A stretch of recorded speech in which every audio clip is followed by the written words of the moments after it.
হালার পুথালা, তোর বোনের বিয়া করছি, তুই আমার শালা। এই ছোট্ট কালো হাঁসটি হাঁস হয়ে পুকুরে সাঁতার কাটতে পারে না।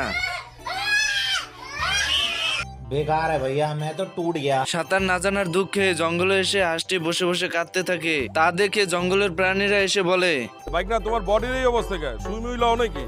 রক মক বাইরে গেছে।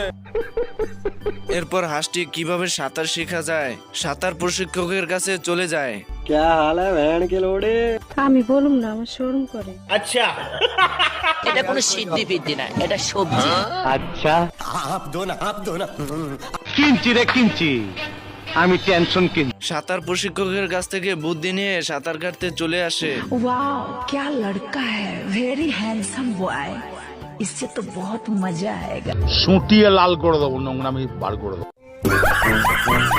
এই কুমিরটি হাঁসের বাচ্চাদেরকে দেখতে পায় এবং তাদেরকে খাওয়ার জন্য আস্তে আস্তে তাদের কাছে চলে যায়। ছোট্ট হাঁসগুলোর বিপদ দেখে এই কালো হাঁসটি চলে যায় তাদেরকে বাঁচাতে।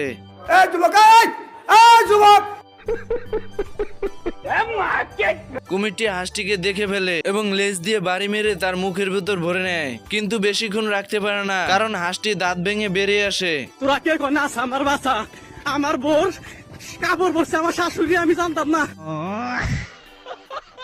এরপর কুমির এসে হাঁসকে কামড়াতে গিয়ে গাছের গুটির ভিতর আটকে পড়ে, কিন্তু কুমির অনেক ছোটাছুটি চেষ্টা করেও বেরোতে পারে না এবং স্রোতের সঙ্গে চলে যায়। এরপর হাঁস আস্তে আস্তে নদীর কূলে চলে যায় তার বন্ধুদের কাছে। তার বন্ধুরা খুশি হয়ে স্লোগান দিতে থাকে।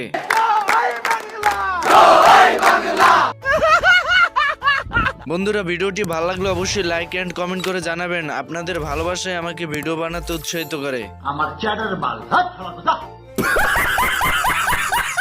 এই হাঁসটি কুকুরটিকে খাঁচায় বন্দি করে দিল্লি থেকে পাকিস্তানে নিয়ে যাচ্ছিল। তা দেখে কুকুরটি বলে ওঠে, दिल्ली नয়, पिंडी নয়, নয় অন্য কোন দেশ, সবার আগে বাংলাদেশ।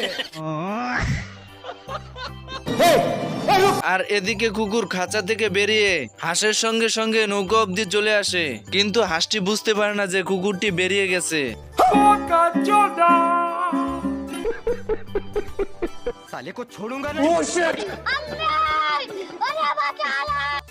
আরে এমালে তো কুকুর হয়ে বাদরের মতন গাছে গাছে ঝুলছে। सब क्या देखना पड़ रहा है? अच्छा है मैं अंधा हूँ। তার মানে গাইস, ডিজিটাল যুগে আধুনিকতার ছোঁয়া পেয়ে সব আপডেট হয়ে গেছে।